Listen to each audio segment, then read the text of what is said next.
The Northern Territory government is being urged to undo a decision that has returned alcohol to Indigenous communities. Live now to Matt Cunningham in Darwin. Matt, what's driven this decision?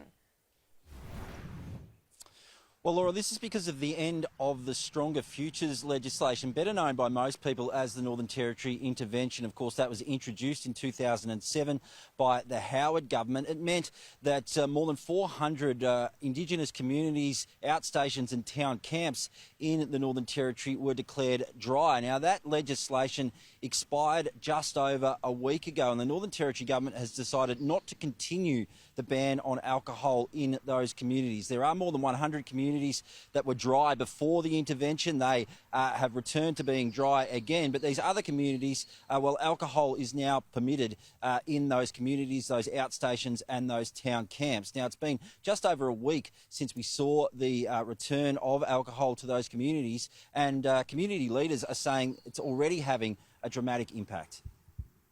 One of the bottle shops in town had a 300% increase of sales the very first day. At this location, there was no police. It was absolute chaos. We've seen domestic violence skyrocket within the first week, with over 28 cases happening in one night. You know, so 50 over 2 nights. It's ludicrous. It really is a step back in time for Alice Springs. One of those domestic violence incidents last week, Laura, was the tragic murder-suicide involving a man, a woman and a 14-week-old baby at a property about 25 kilometres north of Alice Springs. There are urgent pleas now for the Northern Territory government to undo this legislation and stop alcohol returning to those communities. It's being reported this morning that the Indigenous Affairs Minister, Linda Burney, is seeking an urgent meeting with the Northern Territory Chief Minister, Natasha Files. Matt Cunningham, thank you.